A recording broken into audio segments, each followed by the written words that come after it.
melanjutkan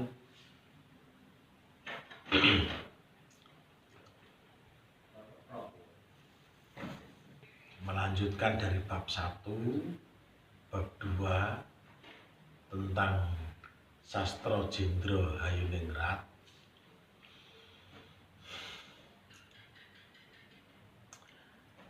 Bab 1 sudah membahas diyunya.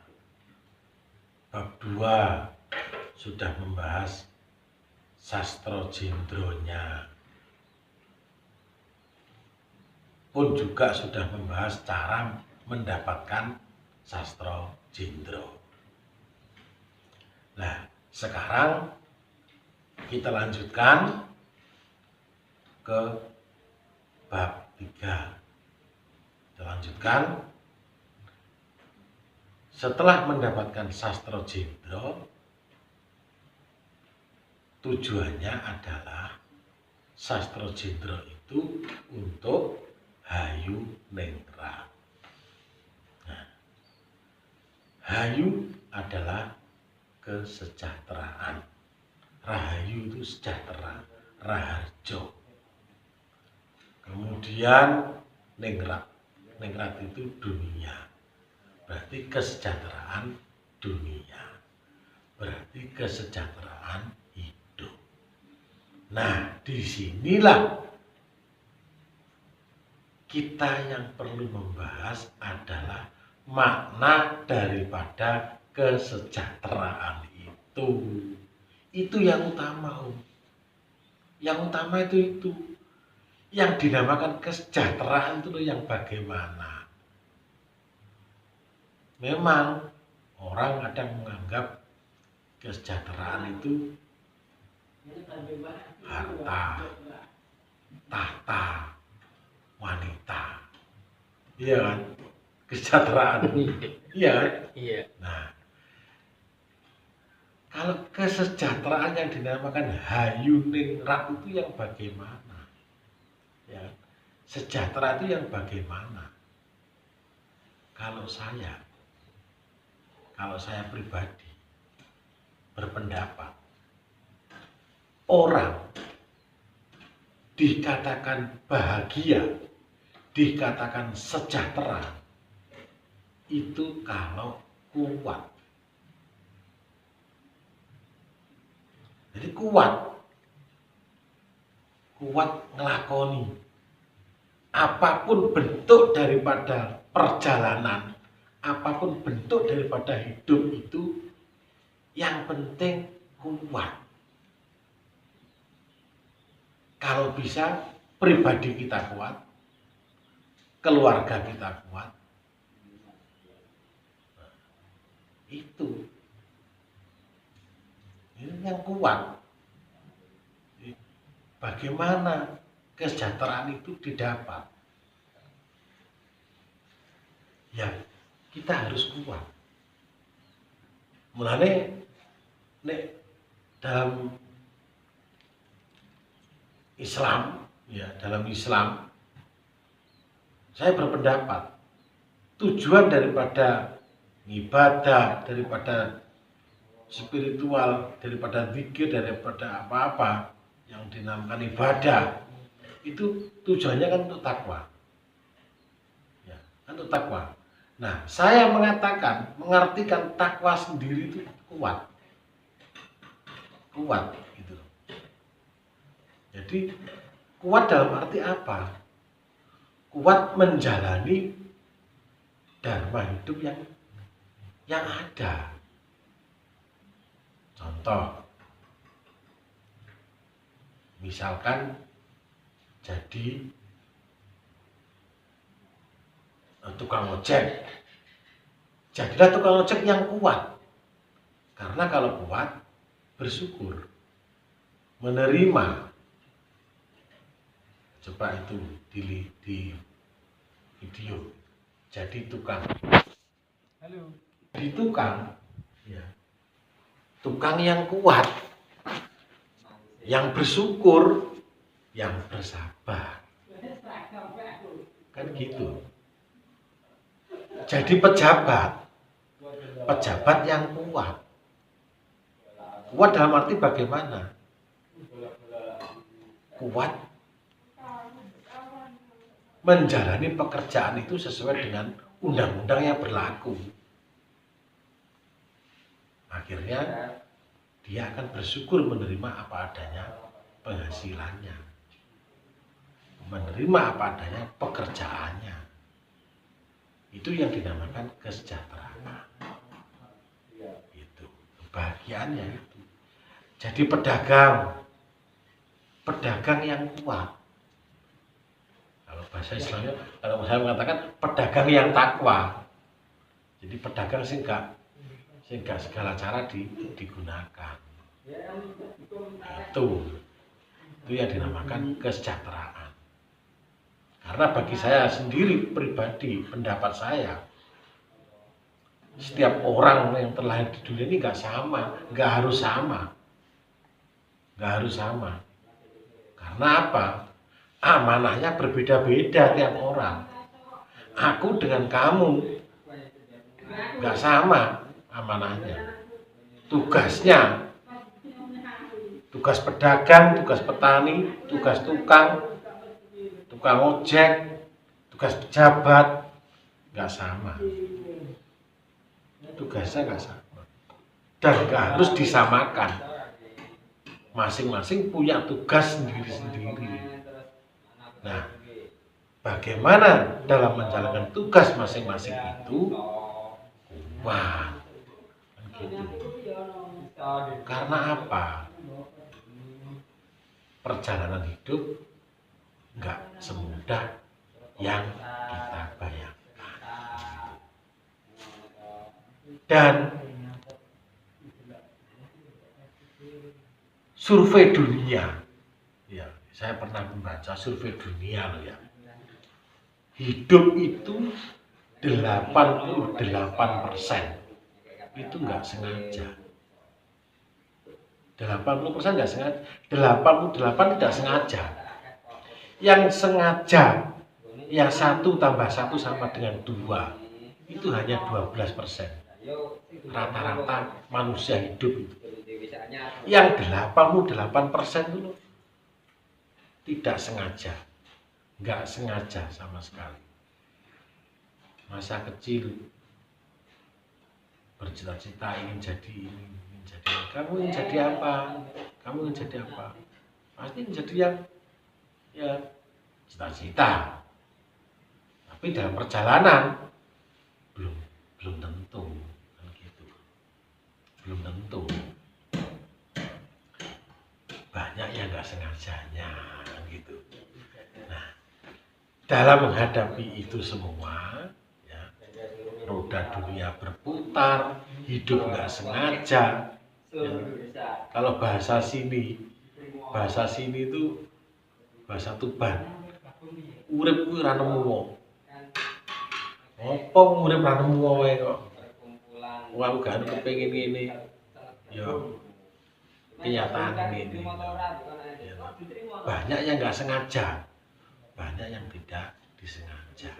Lah, tujuan daripada Sastro Jendro Hayuningrat untuk mencapai sebuah kesejahteraan tadi adalah nyiapno wadah, ya nyiapo jasmani rohani kita biar kuat menghadapi segala perputaran hidup yang ada di dunia ini, sehingga senantiasa selalu bahagia, senantiasa kuat, kan gitu. Itu bersyukur dalam keadaan apapun, nrimo, ya sabar nrimo ing pandhu. Dalam keadaan apapun, pedoman kita dalam mengamalkan Sastro Jendro Hayuningrat adalah sabar nrimo ing pandhu.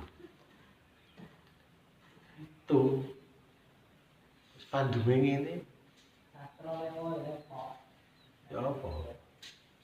Apa kita harus mencontoh seperti ya sabar sabar nrimo ing pandum. Apa adanya. Gitu.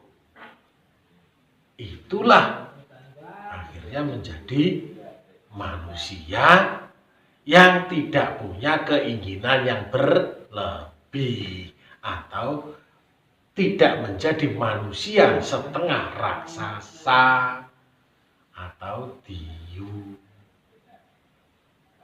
Itu saya pernah